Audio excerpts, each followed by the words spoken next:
But to your point about like, yeah, kids are more sophisticated now. They are aware and they know that they've got more agency. They can do things. They Yeah. can influence their parents and friends. They can reach out to government officials. Like it's not the same barriers that I think we may have felt growing up, where that stuff just felt so, this is a click of a keyboard and they can Yeah. really be an influencer. And so Based on the mission of Jane Goodall, the animals are in danger. Every year there are less and less of them. We have to help them. If everyone worked together, we could save them. Only if we understand, will we care. Only if we care, will we help. Jane Goodall said that. I know. You recite it every morning. Let's go. Hey, how's it going? not too bad. How are you doing?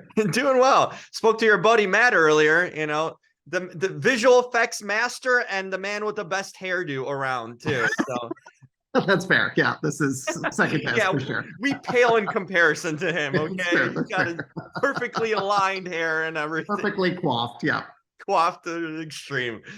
Boy, we had a lot of fun talking about this show, so I'm excited to I saved some other questions for you too, because there's a lot going on here, to talk of course.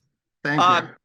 First of all, like I told Matt this, like I didn't end of the first episode, I thought the monkey was real. Okay, so that's great visual effects work there. You must have loved that. Yeah, you know what, you're not the first, and honestly, it's like such a compliment because we were really nervous, and I'm sorry about if you hear dogs barking in the back, but all good. It's part of the show's aura. There you okay? go. Yeah.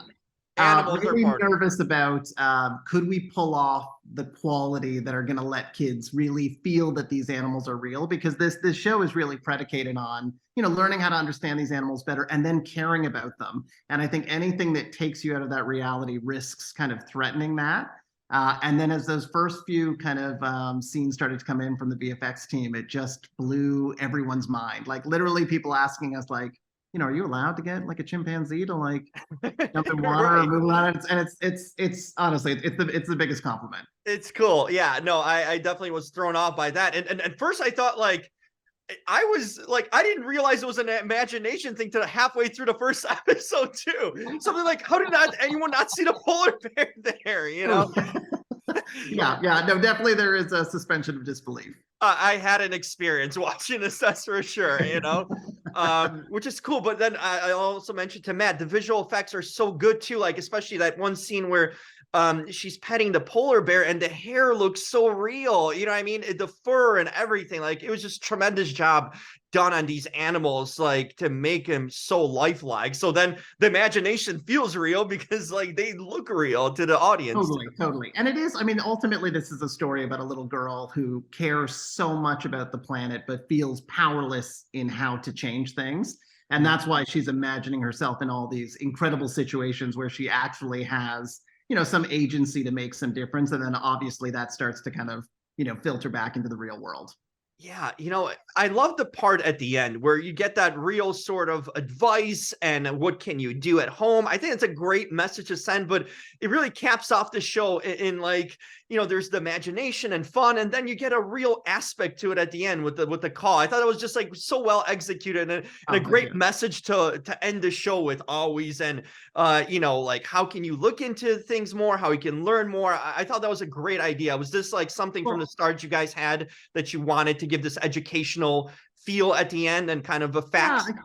Yeah, totally. Like I think this is an action adventure series, right? With heart.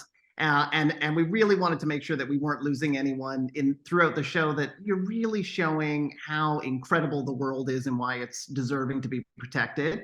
And then that last piece, like I remember as a kid growing up, I really felt so much safer when, and I was worried about the environment as a young kid when I started to read about people like Jane Goodall, and you just knew that there were people out there doing something.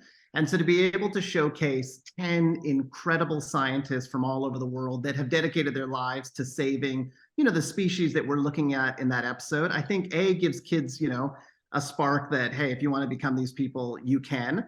But then, like you said, like some really simple things that if we all did would have global implications, and they're not, overly complicated. Like it's a bit of like, think about what you're consuming. If you're, a big meat eater, maybe consider one meatless night a week, like small little shifts that just hopefully start to be, have us be a little bit more empathetic to the planet that we all share.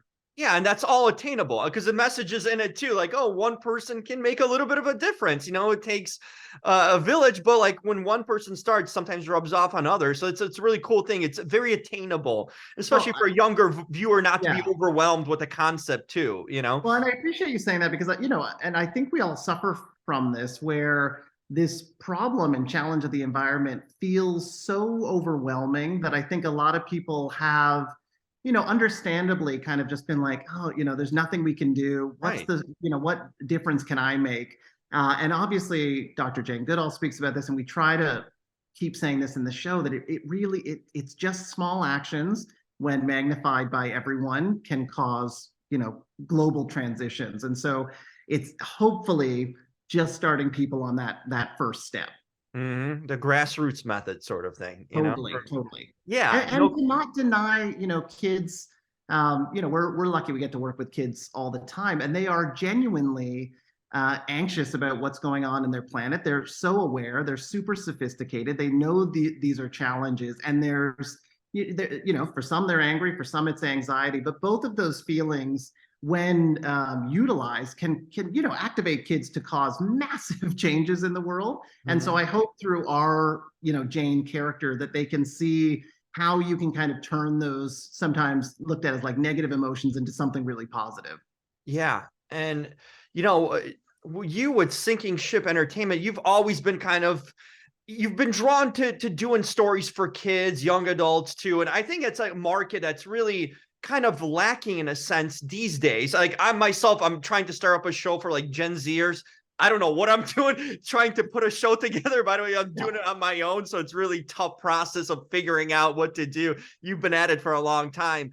But the space is so interesting because I feel like we don't have back in the day it's Sesame Street, Barney, but we kind of went away from that. Like children's television kind of became, in a sense, obsolete in a way. And it's good to have shows like this to bring him back to, with today's so many, software, different things you can make it look, live action in a sense like you guys do it on this show. But what's always interested you about that space, kind of children's and young adults programming? I think, I think that kind of childhood wonderment and the ability that, kids every day are just looking at ways to maximize their fun. And I think it's something that we lose as we get older and responsibilities creep in. You lose that awe at seeing a butterfly fly through, or a bug you've never seen, or learning something new and your mind opening up. And so it's a real privilege to be, around those little spirits that are feeling that each time. Like I find it renews you constantly.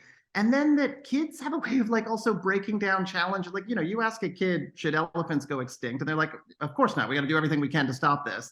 And it's only adults find ways to nuance those conversations. But at the end, kids really have a strong moral compass. And I think, both generations or all generations figuring out how to negotiate that a little bit. I think just does us well. So, for me, it's just a great audience to play to. The fact that you can spark a kid onto a subject and they chase that for the rest of their lives, there's nothing quite like it.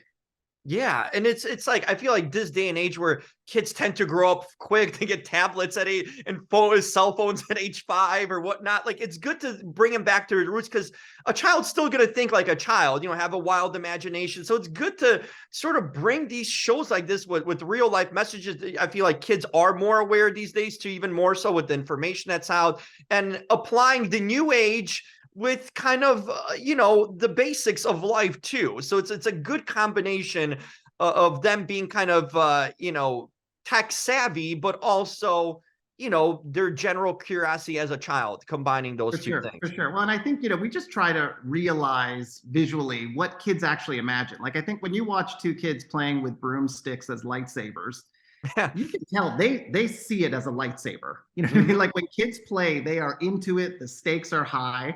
And so we're just leaning into that in terms of getting to show what they're actually seeing. But to your point about kids are more sophisticated now. They are aware and they know that they've got more agency. They can do things. They can influence their parents and friends. They can reach out to government officials. Like it's not the same barriers that I think we may have felt growing up, where that stuff just felt so, this is a click of a keyboard and they can really be an influencer. And so hopefully, this starts to nudge some of our audience to actually using their voices to cause some change. Yeah, no question.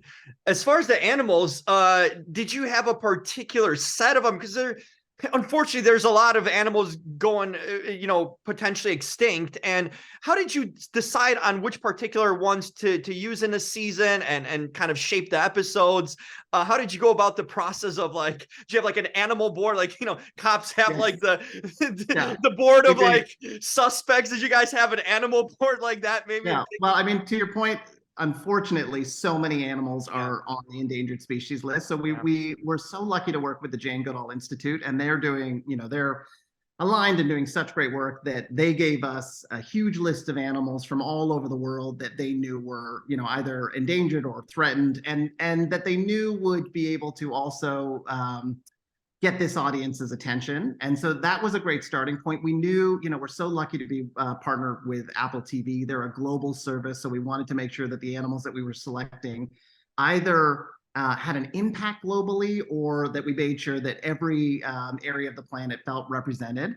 But when you get into something like, and I learned a lot, like I had no idea honeybees were, and bees in general were, without bees, we lose 95% of our crops. Like humanity doesn't exist if bees don't exist. So figuring out, as we dug into the research, how connected we are to these animals, how connected we are to, if an apex predator disappears in an environment, what that causes.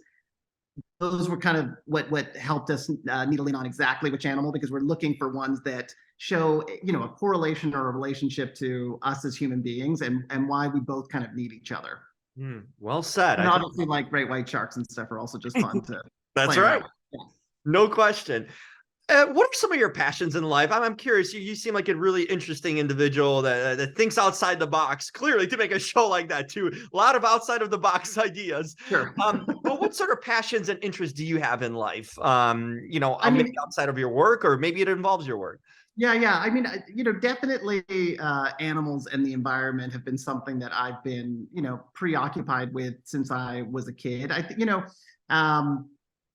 Any kind, I feel like I have the amount of interest that a typical 9 or 10-year-old would have, and that I want to get into something, but I don't need to understand, the in-depth scientific thing. I think I really love kind of the surface of learning about what makes something cool and fascinating and how it came to be. So I just, I'm so lucky that I'm in a career where you get to come up with shows that lean into that, and that I can get, in depth for a couple of years in the subject, and watch that hopefully take off or start a little movement or change some minds. I think that's always kind of been what's drawn me to TV in general, is just what can happen, how a message can galvanize people and bring people together. There's nothing kind of more amazing to feel a part of, if that makes any sense. Yeah, you're a connector of sorts, especially doing a show like this, you're bringing young minds to interesting, topics about nature and animals. I think, the power of creating television in a sense and filmmaking is that you get to get perspectives and connect people with things they might not know or might not think about something, and give them a perspective.